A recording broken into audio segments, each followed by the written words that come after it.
Samedi 15 août 2020, officiellement, c'est à cette date que les lieux de culte rouvrent après la suspension de suite de la pandémie de Covid-19 qui a frappé notre pays. À cette occasion, l'église Source Féconde, à travers son département d'évangélisation, choisit de communier avec les détenus du centre de détention de Boma où une forte délégation d'évangélistes a eu un précieux temps de partage avec ce qu'ils considèrent comme des frères et sœurs en conflit avec la loi. Dans son mot d'accueil, Kafuku Basile, directeur de ce centre, remercie l'église Source Féconde et son visionnaire pour le choix.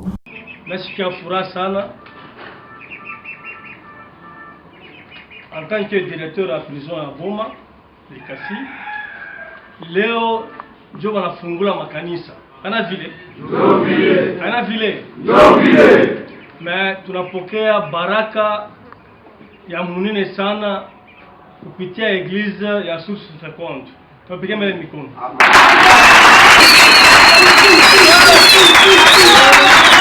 De l'exhortation, la prédication, la louange et l'adoration, tout un culte s'organise dans un climat de sérénité.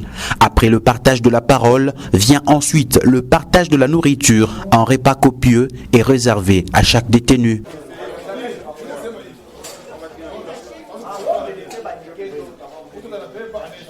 Madame Béatrice Kimo donne le sens de cet acte posé par l'Église.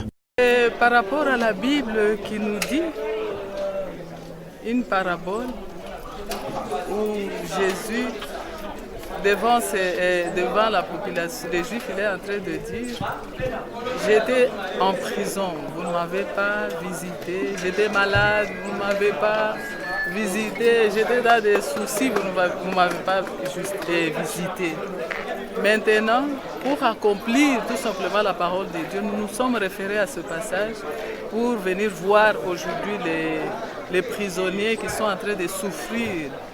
Ils n'ont pas à manger, le cadre dans lequel ils vivent n'est pas vraiment confortable, ils n'ont pas de nattes, ils n'ont pas de souliers, mais nous avons amené le peu que nous pouvions avoir, la parole de Dieu et la nourriture.